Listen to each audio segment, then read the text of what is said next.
যুক্তরাষ্ট্রে এক নারী অভিবাসীকে চিৎ করে শুইয়ে নির্যাতনের অভিযোগে ব্যাপক সমালোচনার মুখে পড়েছেন মার্কিন immigration and customs enforcement ICE এর কর্মকর্তা ভিক্টর মজিকা। আর সমালোচনার মুখে তাকে পাঠানো হয় প্রশাসনিক ছুটিতে। কিন্তু এর ৭২ ঘন্টা যেতে না যেতেই আবার তাকে পুনর্বহাল করা হয় কাজে। এ নিয়ে যুক্তরাষ্ট্রে চলছে ব্যাপক সমালোচনা। গত সেপ্টেম্বরে নিউ ইয়র্কের একটি ইমিগ্রেশন কোর্টে মজিকার এক কর্মকাণ্ড ভাইরাল হয়। ভিডিওতে দেখা যায় তিনি এক নারীকে জোরে ধাক্কা দিয়ে মাটিতে ফেলে দেন। এরপর ওই নারী চিৎকার করে বাঁচার আকুতি জানান।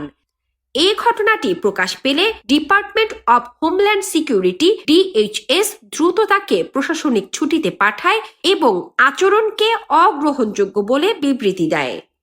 কিন্তু মাত্র ৩ দিন পর কোনো আনুষ্ঠানিক ব্যাখ্যা ছাড়াই মজিকাকে আবার পূর্ণ দায়িত্বে ফেরত পাঠানো হয়। জাতীয় গণমাধ্যম NPR জানায় মজিকা কাজ শুরু করেন এমন সময়ও যখন DHS এর অভ্যন্তরীণ পর্যবেক্ষণ সংস্থা office of inspector general OIG তার আচরণের তদন্ত শেষ করেনি। পরে প্রায় ২ মাস পর ওই সংস্থা জানায় ঘটনাটি অপরাধমূলক তদন্তের পর্যায়ে পড়ে না বলে তারা আর ফৌজদারি তদন্ত চালাবে না।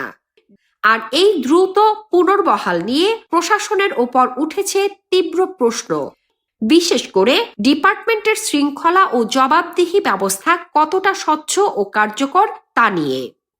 বিশ্লেষকরা বলছেন, ট্রাম্প প্রশাসনের অভ্যন্তরীণ তাগিদে আইস ও বর্ডার পেট্রোল সংস্থার তদারকি ইউনিট দুর্বল হয়ে পড়েছে। বাইডেন প্রশাসনে আইস এর সাবেক chief of staff Jason Hauser NPR কে বলেন, এটি কেবল একটি ব্যক্তিগত ঘটনার চেয়ে বড় বিষয়। এটি দেখায় কিভাবে আইন শৃঙ্খলা বাহিনীগুলো রাজনৈতিকভাবে প্রভাবিত হচ্ছে। তিনি আরো বলেন, এ ধরনের পদক্ষেপ আইসের ওপর জনগণের বিশ্বাসকে আরো ক্ষতিগ্রস্ত করছে।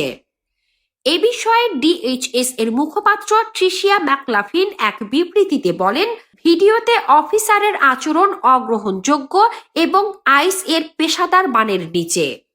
তখন বলা হয়েছিল মজিকাকে দায়িত্ব থেকে সরিয়ে পূর্ণাঙ্গ তদন্ত চলছে।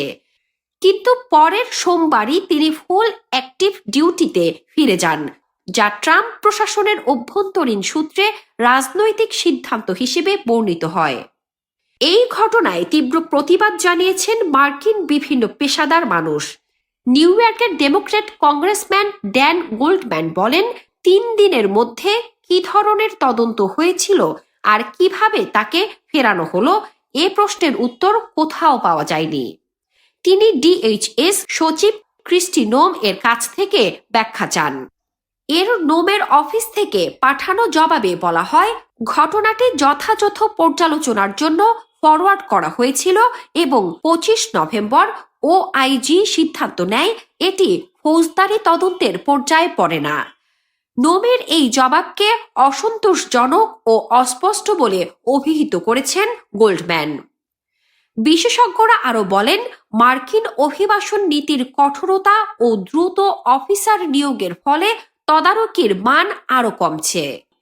মিগ্রেশন পলিসি ইনস্টিটিউট এর একটি রিপোর্টে বলা হয়, ২০০০ এর দশকে বর্ডার পেট্রোলের দ্রুত সম্প্রসারণের সময়ও একই সমস্যা দেখা দিয়েছিল, যার ফল ছিল অভ্যন্তরীণ অসদাচরণের বৃদ্ধি।